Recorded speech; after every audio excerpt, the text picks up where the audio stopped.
Welcome to the Deep Dive. Okay, today we're really getting into the world of Morgan Wallen. Yeah, it's a fascinating one. It is, and it's more than just, a country star selling out stadiums.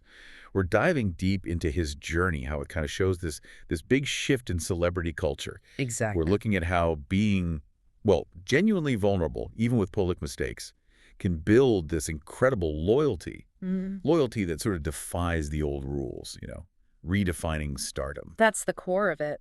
Our mission here is to really pull out the key insights from the sources we've looked at. How did Wallen handle these huge highs and, frankly, some really tough lows? Right. And how did that forge this unique, really powerful connection with you, the listener?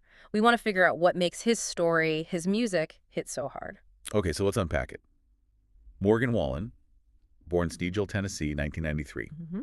And you might picture it like a simple start, which it kind of was. Mm. Dad's a preacher, mom's a teacher. Right, that grounding. Yeah, but even really young, it was obvious he had this musical thing going on. Violin at 5, then piano, guitar. It's interesting, that classical start almost. It is a bit of a contrast to, the image maybe people have now. Well, and here's a key thing our sources point to. Music wasn't actually plan A. Not at first. Oh, really? Yeah, he was seriously talented at baseball. Like, scholarship offers talented. Wow, okay. But then a pretty bad injury in high school just stopped that path unexpectedly. Music became, as they put it, his plan B that turned into an even better plan A. Huh. That really makes you think, doesn't it? How often do those detours, those things you didn't plan, Yeah. how often do they lead you exactly where you needed to be? Even if you can't see it then. It's a powerful idea. And for Morgan, it wasn't just like a small detour. It was major, life-changing. You have to wonder how that kind of forced change shaped his music differently, compared to if he'd just chosen it from day one. That's a great point. And that injury, well, it ultimately led him towards auditioning for The Voice in 2014. Right, The Voice. He didn't win, did he? No, he didn't win, but it gave him just enough exposure, that little bit of spotlight. Enough to get noticed. Exactly, enough to land a record deal. Then it was off to Nashville and doing the real work. The grind. Totally. Writing, playing tiny bars, hustling. And it's interesting, even back then, he was already working with some established names, sort of quietly building those connections. Haiku. Well, he's worked with people like Eric Church, Florida Georgia Line. Pretty big names. Wow, okay.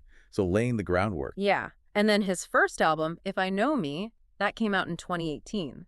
That's when we got those first big hits like Whiskey Glasses, Up Down. He was definitely on his way up. But then things got, well, really interesting because just as he's building momentum in the usual way, this other force just explodes things. TikTok. Oh, yeah. TikTok changed the game for him. Totally. Songs like Seven Summers, Sand in My Boots, they were just climbing charts. They were everywhere. Playlists, parties, wedding dances even. He became a genuine cultural moment, didn't he? He really did. Yeah. But of course, as most people know, it wasn't all just upward trajectory. Yeah. He hit the headlines for, the wrong reasons, too.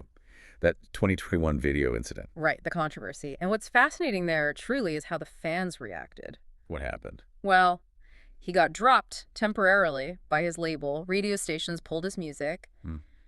You'd expect fans to maybe back away. Yeah, maybe. But instead, his core fans, the ones who'd been there, they just doubled down hard. Doubled down. How so? Buying albums, streaming like crazy. It was more than just loyalty. It felt like a statement. Like, for them, authenticity, seeing someone be human, maybe mattered more than a perfect image, even more than the controversy itself. And the result of all that, it's kind of unbelievable.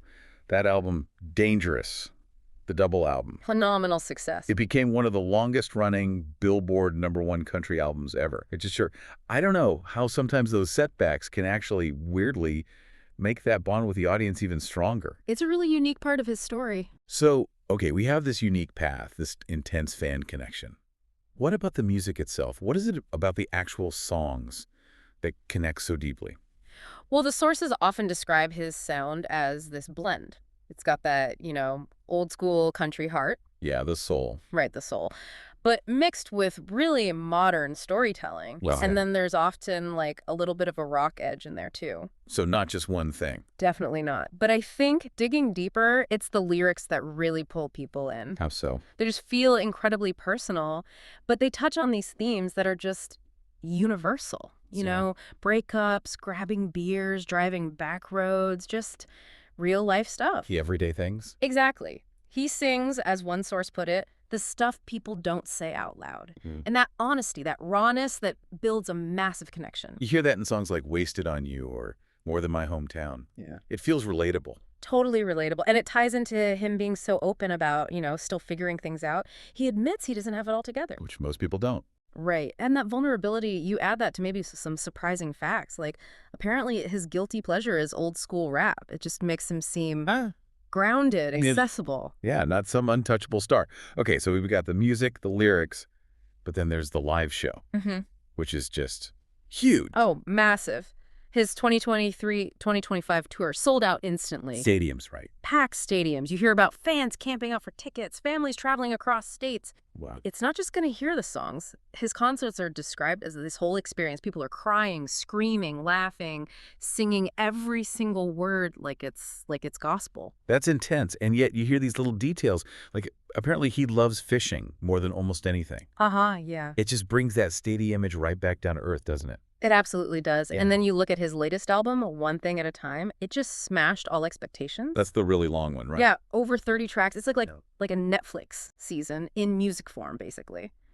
So much variety, love songs, party songs, some really deep, thoughtful tracks. Something for everyone, maybe? Pretty much. And while loads of new fans jumped on board, the feedback from the longtime fans, the real ones, as they might say, was that this was Morgan at his most honest ever. Which says a lot, considering everything he'd already put out there. It really does. It speaks volumes about how deep that connection goes with his core audience. It's just this amazing paradox, isn't it? The more, I guess, real or imperfect he seems, The stronger the connection gets. Yeah. it makes you really think about what's at the heart of his appeal. I read somewhere he even considered becoming a pastor, like his dad at one point. Yeah, that's out there. Just adds another layer, right, to that feeling of authenticity, like maybe some grounded values under everything else. Which leads to the big question, I guess, how do all these little details, his openness, add up to this image that feels so real and raw to so many people? And maybe zooming out, what does his whole journey tell us about, you know, the power of perceived authenticity in music today?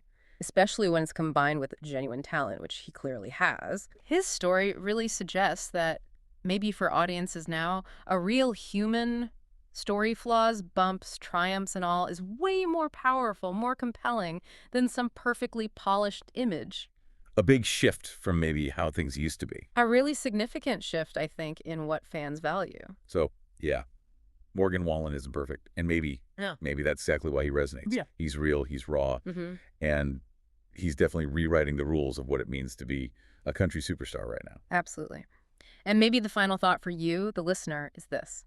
In this age where everything online, every public persona feels so carefully managed, so curated, what can Morgan Wallen's path, the controversies, the huge surges in popularity after them, what does that really teach us about fan loyalty today and about how stardom itself is changing? How do we even define it now? Exactly. Does his story make us rethink that whole connection between being famous and being, well, authentic?